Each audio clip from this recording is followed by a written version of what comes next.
여러분, 우리가 살다 보면은요, 이런 말을 들을 때가 있습니다. 요즘 잘 되는 것 같아요. 요즘 얼굴이 참 좋아 보입니다. 이런 얘기 한번 들어보셨죠? 요즘에 무슨 좋은 일 있습니까? 이런 얘기들을 한 번쯤 들어봤습니다. 사람들은 보이는 결과에 따라서 뭔가를 평가하고 판단하게 되어 있어요. 돈이 많아졌는지, 사업이 잘 됐는지, 혹은 건강이 좋아졌는지, 이런 것들을 보게 됩니다. 그런데 오늘 본문은 조금 달라요. 오늘 아브라함을 찾아온 이 사람은 아브라함의 재산을 묻지도 않고 아브라함의 상황을 묻지도 않습니다. 양이 몇 마리인지, 종이 얼마나 많은지, 우물이 몇 개인지, 이런 것들은 하나도 묻지 않습니다. 그는 아브라함을 바라보다가 한 가지를 먼저 말합니다. 그게 뭘까요? 하나님이 당신과 함께 계신 것을 우리가 보았습니다. 라고 고백해요. 참 놀라운 장면이에요. 더욱 놀라운 이유는 이 말을 한 사람이 믿음의 사람이 아니라 블레셋의 왕 아비멜렉이기 때문입니다. 불과 얼마 전만 해도 이 아브라함은 이 왕이 참 두려웠잖아요. 그래서 뭐라고 했습니까? 자기의 아내를 누이라고 속이기까지 했습니다. 그러니까 하나님보다 왕이 더 커 보였고 하나님과의 약속보다 현실이 너무너무나 커 보였어요. 그런데 오늘은 상황이 완전히 달라졌습니다. 이번에는 왕이 먼저 아브라함을 찾아와서 이렇게 고백하는 거예요. 하나님이 당신과 함께 하시는 것을 우리가 보았습니다. 라고 고백하는 것입니다. 여러분, 무엇이 달라졌습니까? 아브라함이 갑자기 강해졌습니까? 아니면 재산이 갑자기 많아졌습니까? 로또라도 맞았을까요? 아닙니다. 하나님께서 아브라함과 함께 하셨기 때문입니다. 자, 여러분, 우리도 하나님께 바라는 게 얼마나 많아요. 안 그렇습니까? 우리의 문제가 해결되기를 바라고 길이 열리기를 원합니다. 그리고 우리의 형편이 나아지기를 간절히 원합니다. 하나님은 물론 그런 은혜도 여러분들에게 베풀어 주실 것이에요. 그런데 성경은 그것보다 더 큰 축복이 있음을 말씀하고 있습니다. 그게 뭘까요? 그렇죠.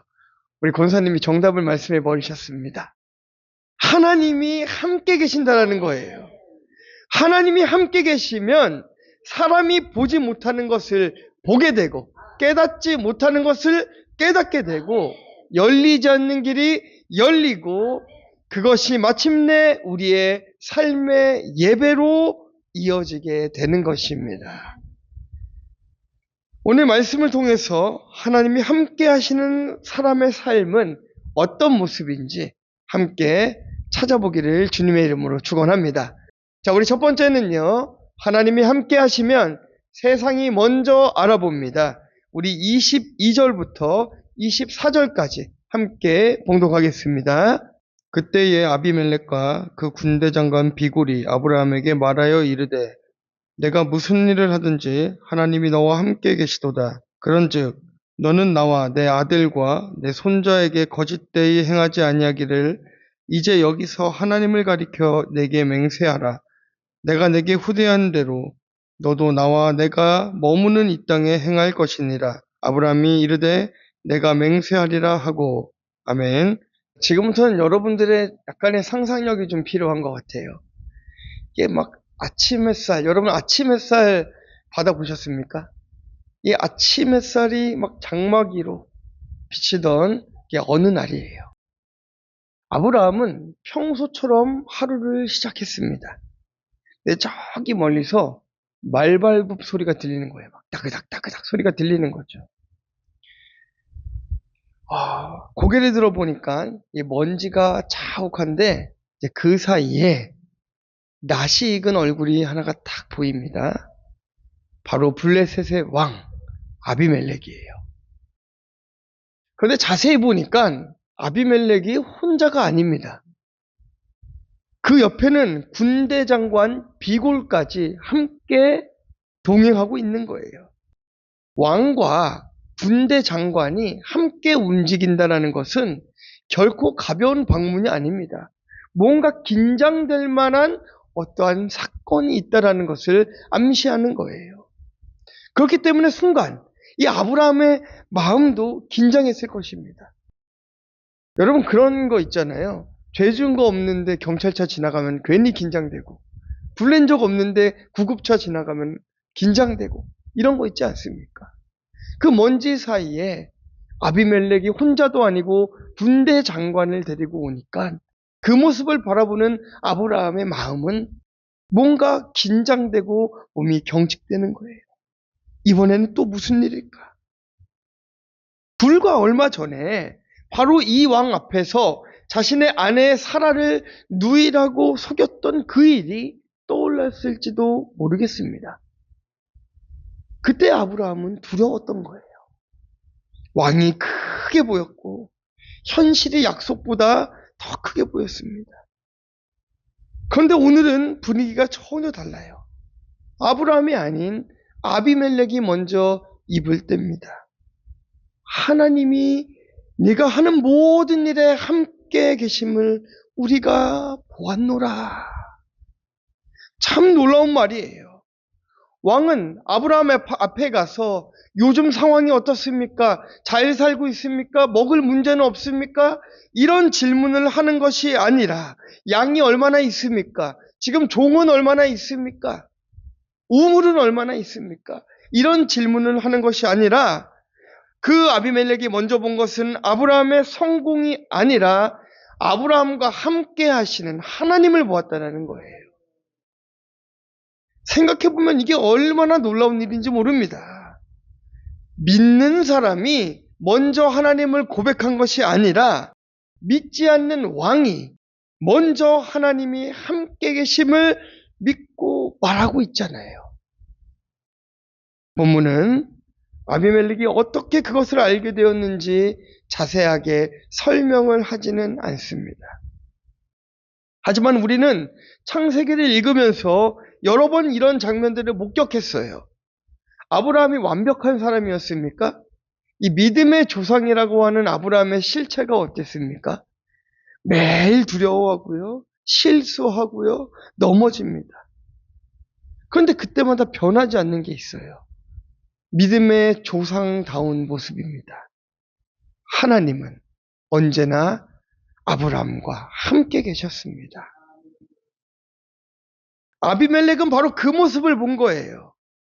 하나님의 능력을 본 것입니다. 아브라함의 능력이 아니라 아브라함을 붙들고 있는 하나님의 능력을 본 거예요. 여러분들이 지금 상황이 어렵다라고 주눅들 필요가 없습니다. 병들어 있다라고 해가지고 주눅들 필요가 없어요. 세상이 몰라주고 내 옆에 있는 사람이 몰라줘도 하나님이 함께 하고 계신다는 것을 결국에는 여러분을 통하여서 다 보여지게 될 것입니다. 두려워하지 마세요. 우리도 종종 이렇게 얘기하잖아요. 사람들에게 좋은 모습을 보여야지. 좋은 평가를 받아야지. 여러분 저도 좋은 평가 받는 거 좋아합니다. 그래서요. 그 말씀드렸잖아요. 전 반장 아니면 안 했어요. 부반장도 싫었어요. 그 부자 들어가는 거 잘 안 하려고 했습니다. 부반장, 부회장, 부서기 뭐 안 했어요. 그럼 뭐만 했습니까? 반장. 맞아요. 캡틴이 아니면 안 했습니다. 연극을 해도요. 주인공이 아니면 안 했어요. 욕심이 있어서 그랬습니다. 욕심이 있어서. 그래서 학교에서도 늘 앞에서 뭔가를 지시하고 리더하는 역할을 했고, 학생 때도 교회에서도 늘 앞에서 일하는 일들을 맡아 했어요. 근데 돌이켜보니까요, 이게 물론 하나님 앞에서 잘 보이고 싶은 모습들도 있었지만, 사람들 앞에서 인정받고 싶었던 모습들이 있었던 거예요. 큰 거죠, 큰 거죠. 특히나 우리 사회는요, 인정 중독의 사회입니다. 어린아이들도 부모에게 인정받기 위해 부모 눈치를 봅니다.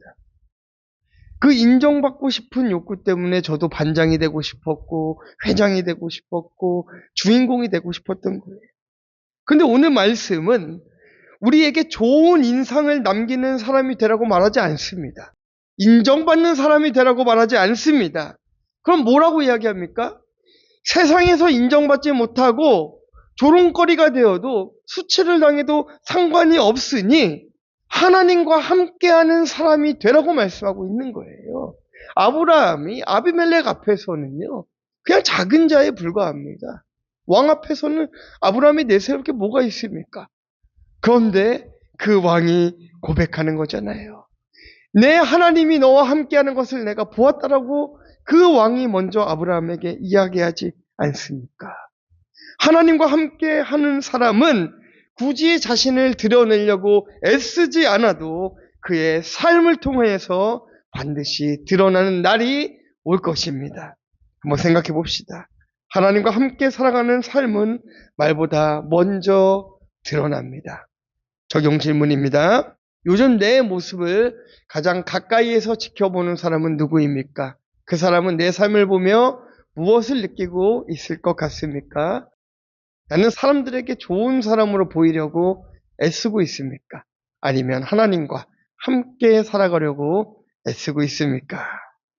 왕의 입에서는 하나님이 함께 계십니다라는 고백이 흘러나왔습니다. 자, 이쯤 되면 뭔가 좀 일이 풀릴 것 같지 않습니까? 뭔가 이제 좋은 일이 있을 것 같지 않습니까? 그런데 성경은 우리의 예상을 한 번 더 뒤집습니다. 한 번 더 뒤집습니다. 바로 다음 장면에는 축복이 아니라 우물을 둘러싼 이제 다툼이 기다리고 있어요. 하나님이 함께 하셨는데 왜 이런 일이 일어나는 걸까요? 성경은 그 질문에 대해서 다음 장면에 답하기 시작합니다. 두 번째입니다. 하나님이 함께 하시면 억울함도 맡길 수 있습니다. 자, 우리 25절부터 32절까지인데요. 함께 봉독하겠습니다. 아비멜렉의 종들이 아브라함의 우물을 빼앗은 일에 관하여 아브라함이 아비멜렉을 책망하매 아비멜렉이 이르되 누가 그리하였는지 내가 알지 못하노라. 너도 내게 알리지 아니하였고 나도 듣지 못하였더니 오늘에야 들었노라. 아브라함이 양과 소를 가져다가 아비멜렉에게 주고 두 사람이 서로 언약을 세우니라.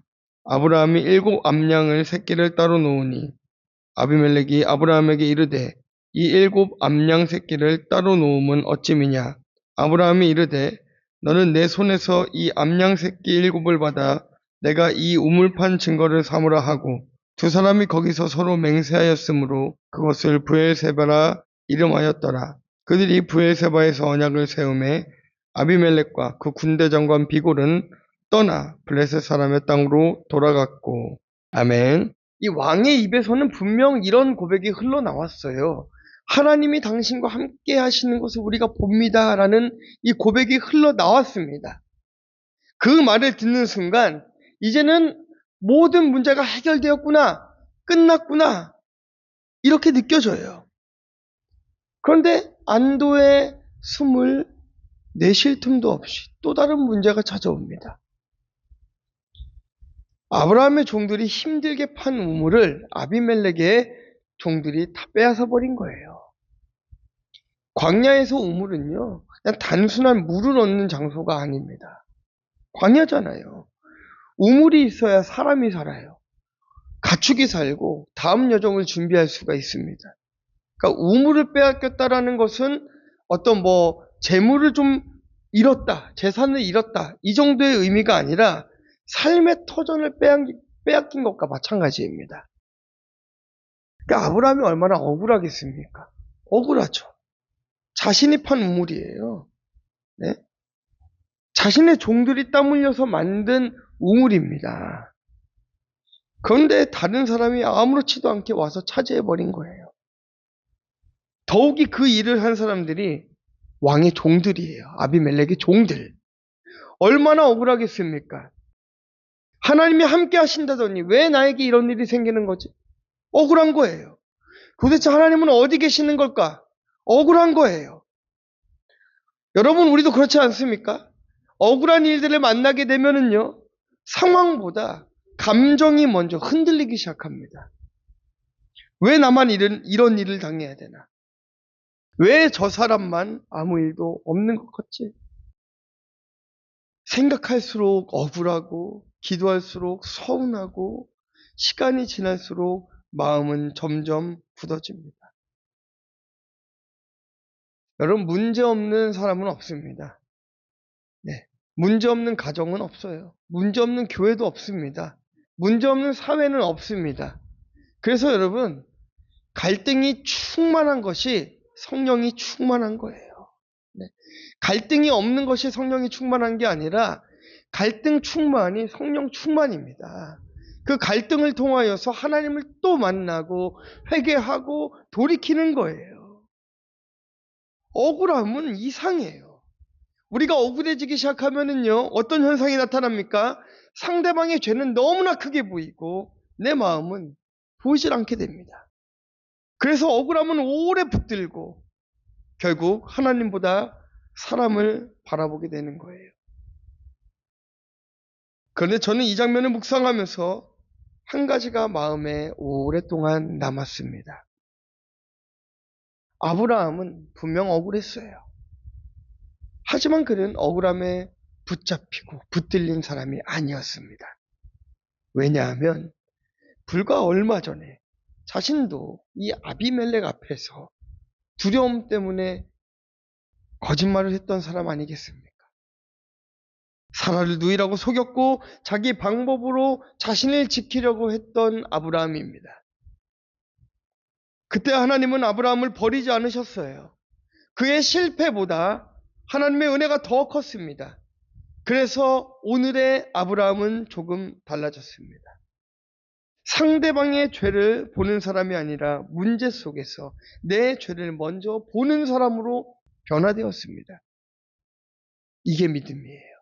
믿음은 상대를 바꾸려는 것이 아니라 먼저 하나님 앞에 나 자신을 세우는 것입니다. 믿음은 상대방의 죄를 질책하는 것이 아니라 먼저 나의 죄를 하나님 앞에 고백하는 것입니다. 믿음은 상대방의 죄를 끄집어내어서 그것을 어떻게든 해결하려고 노력하는 것이 아니라 나의 문제, 나의 죄의 문제를 먼저 하나님 앞에 해결받는 것입니다. 주님, 저 사람도 잘못했지만 이 일을 통해 제 안에 드러나는 죄는 무엇입니까? 제 안에 아직도 내려놓지 못하는 교만은 무엇입니까? 사람보다 하나님을 더 신뢰하지 못하는 저의 마음은 무엇입니까?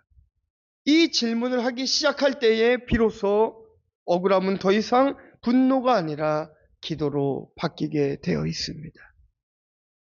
저도 억울했습니다. 억울한 일이 얼마나 많습니까?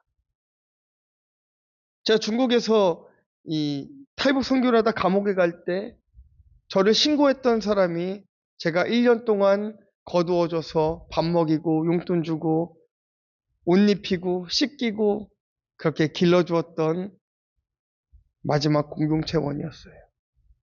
동료 선교사가 저를 신고했습니다. 네. 여러분 안 억울하겠습니까? 저 잠도 못 잤습니다. 한 3일은요, 정말 잠도 안 오더라고요. 문득문득 화가 나는데, 뭐 선교사고 뭐고 그냥 기도도 안 나와요. 정말 너무 화가 나고 너무 억울하고 그러면은요, 여러분, 하나님 앞에 무릎 꿇고 소리 지르고 기도할 것 같죠? 기도도 안 나옵니다. 그냥 엎드려 있고 싶고요. 아무것도 힘들어요. 그런데 하나님 앞에서 내가 죄인임이 깨달아지고 나를 신고했던 그 사람보다 내가 더 큰 죄인이라는 것이 깨달아지고 지금의 이 환경이 하나님께서 내게 주신 최고의 환경임이 인정되기 시작하니까 그 억울함이 더 이상 분노가 아니라 기도로 바뀌기 시작했습니다. 아브라함은 조용히 말합니다. 당신의 종들이 내 우물을 뺏었습니다. 그는 사실을 말했어요. 그러나 감정에 끌려가지는 않았습니다. 억울함을 말하지만 억울함에 지배당하지는 않았습니다. 왜냐하면 이미 자신의 마음을 하나님 앞에 내려놓았기 때문이에요. 그래서 결국 아비멜렉과 아브라함 두 사람은 언약을 맺게 됩니다. 그럼으로써 우물의 주인도 분명해졌고 관계도 회복되었어요. 아브라함이 이긴 것이 아니에요. 억울함을 하나님께 맡긴 사람에게 하나님은 평화를 허락하신 것입니다. 여러분, 우리에게도 아직 해결되지 않은 우물이 있습니다. 여러분 삶에도 해결되지 않은 그 우물이 있어요. 생각만 해도 아픈 사람, 우리가 아픈 손가락이라고 이야기하잖아요. 아픈 사람이 있어요. 지금 떠올리기만 해도 억울한 사건이 있습니다. 잊었다라고 생각됐지만 지금도 나를 흔들고 있는 이 마음의 상처들이 있습니다. 혹시 하나님께서 오늘 그 문제를 통해 상대를 보여주시기보다 먼저 나를 보여주시는 것은 아닐까요? 상대의 죄를 바라보기 전에 내 죄를 먼저 보는 사람이 믿음의 사람입니다. 그렇게 하나님 앞에 나아갈 때 우리는 비로소 억울함을 붙드는 사람이 아니라 하나님께 맡기는 사람이 될 것입니다. 하나님이 함께 하시면 억울함도 하나님께 맡길 수 있습니다. 적용 질문 드립니다. 지금도 내 마음을 붙잡고 있는 우물은 무엇입니까? 나는 그 문제 속에서 상대의 죄를 먼저 보고 있습니까?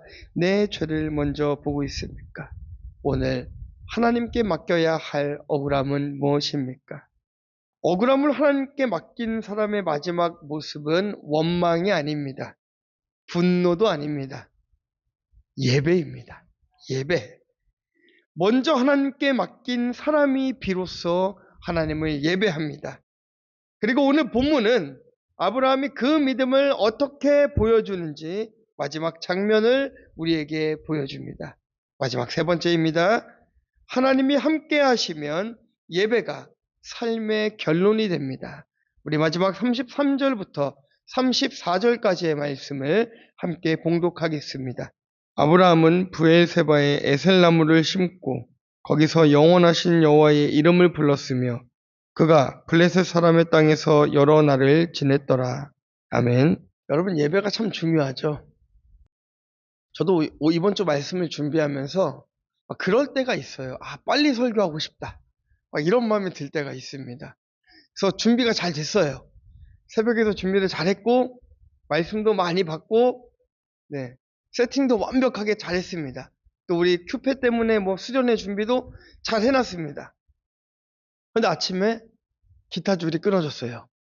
그것도 예배 시작하기 바로 전에. 그리고 우리 촬영해야 되는 이 마이크 선도 뚝 부러졌습니다.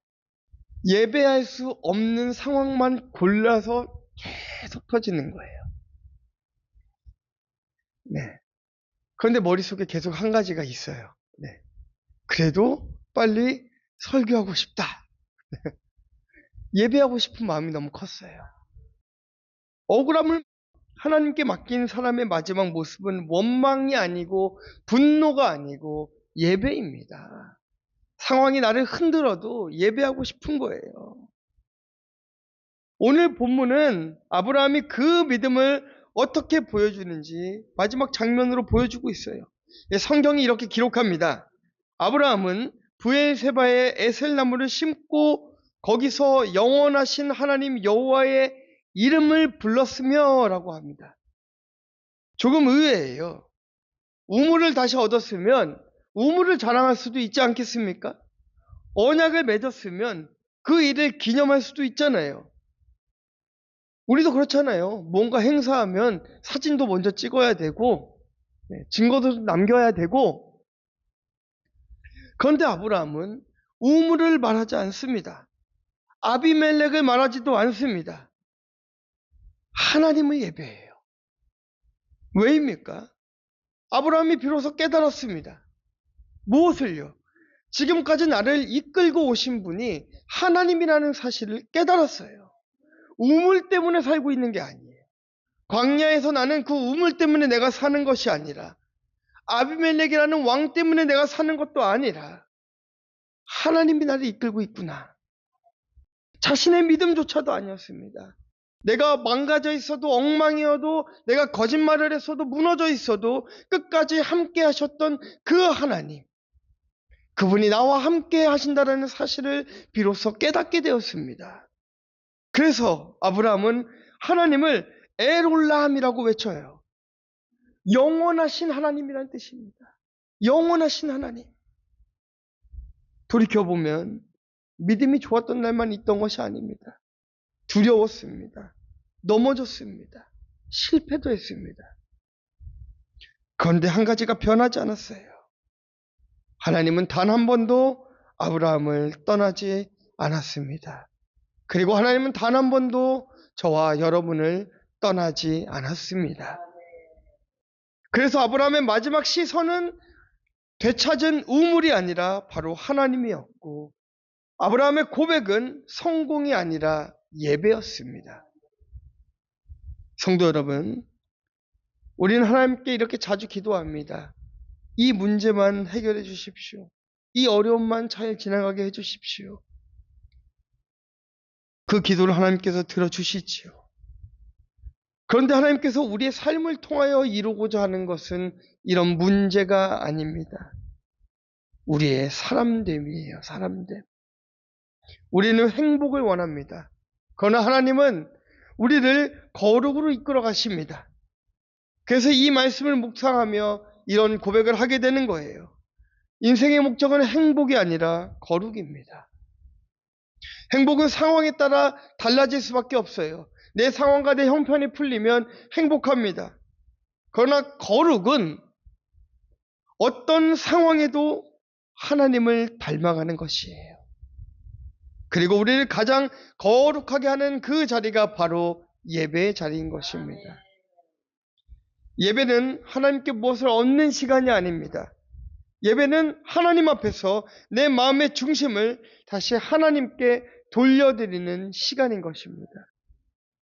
내 문제보다 하나님을 크게 바라보는 시간, 내 억울함보다 하나님의 은혜를 기억하는 시간. 그래서 아브라함의 이야기를 우물에서 끝내지 않고 예배에서 끝낸 것입니다. 그리고 이 예배는 우리를 자연스럽게 십자가 앞으로 이끌고 오는 거예요. 아브라함은 영원하신 하나님을 예배했습니다. 그리고 예수님은 십자가에서 우리와 영원한 언약을 이루셨잖아요. 죄사함을 이루시고 구원의 길로 인도하셨습니다. 그래서 오늘 우리는 문제가 해결되었기 때문에 예배하는 사람들이 아니라 끝까지 함께 하시는 하나님 때문에 예배하는 사람들이 되는 것입니다. 하나님께서는 말씀하셨습니다. 예수님께서는 말씀하셨습니다. 내가 세상 끝날까지 너희와 항상 함께 하리라. 사랑하는 성도 여러분, 여러분 광야를 걷고 계십니까? 아직 해결되지 않은 우물이 남아 있습니까? 여전히 해석되어지지 않고 이해되지 않은 일들이 남아 있습니까? 그럼에도 기억하십시오. 하나님은 오늘도 우리와 함께 계십니다. 그래서 우리는 행복해서 예배하는 사람이 아닙니다. 하나님 때문에 예배하는 사람입니다. 그리고 그 예배를 통해 하나님은 오늘도 우리를 행복한 사람이 아니라 거룩한 사람으로 빚어 가십니다. 오늘 우리는 무엇 때문에 하나님을 예배하고 있습니까? 오늘 우리는 무엇 때문에 하나님을 찾고 있습니까? 내 문제, 내 행복 때문이 아니라 하나님이 하나님이시기 때문에 그 영원하신 하나님을 찾을 수 있는 저와 여러분이 되기를 주님의 이름으로 축원합니다. 적용 질문 드리겠습니다. 내가 행복만 구하고 있는 영역은 어디입니까? 요즘 나의 예배는 하나님을 만나기 위한 예배입니까? 아니면 문제를 해결받기 위한 예배입니까? 이번 한 주 하나님께서 나와 함께 하심을 믿는다면 어떤 상황을 원망 대신 예배로 받아들일 수 있겠습니까? 결론입니다. 아브라함의 마지막은 우물이 아니었습니다. 예배였습니다.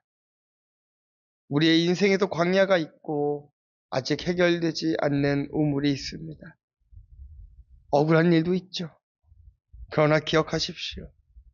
하나님이 함께 하시면 충분합니다. 하나님이 함께 하시면 세상은 하나님을 보게 되고 억울함도 하나님께 맡길 수 있으며 마침내 우리의 삶은 예배하는 삶으로 변하게 될 것입니다. 그러므로 사랑하는 성도 여러분, 행복을 붙잡으려 하지 마시고 우리를 거룩으로 인도하시는 하나님을 붙잡으시기를 바랍니다. 그러면 하나님께서는 우리를 거룩으로 빚어가실 것이고 거룩하게 살아가는 성도의 삶은 조롱과 수치의 삶이 아니라 승리의 삶으로 어느 순간 변해 있을 것입니다. 하나님을 의지함으로, 하나님을 찾음으로, 예배함으로 승리하는 저와 여러분 되시기를 예수님의 이름으로 축원합니다. 네. 그래서 여러분의 우물을 이제 해결하십시오. 네. 이제 내어놓으시고 맡기세요. 하나님께서 함께 하실 것입니다. 네. 하나님께서 함께 하실 것입니다. 여러분, 우리는요, 하나님 앞에 기도하잖아요. 땅에 떨어지는 게 하나도 없어요. 네. 여러분이 드리는 예물, 땅에 떨어지는 게 하나도 없고요. 여러분이 드리는 기도, 하나님이 다 듣고 계십니다. 기록하고 계십니다. 네. 함께 기도하기 원합니다. 우리 한번 이렇게 기도했으면 좋겠습니다. 하나님, 여전히 저에게는 억울한 일들이 있습니다. 여전히 해결되지 않은 우물과 같은 일들이 있습니다. 하나님, 이제는 억울해하지 않고 하나님께 맡기겠습니다. 주님 도와주시옵소서. 다 함께 통성으로 기도하도록 하겠습니다. 하나님 감사합니다.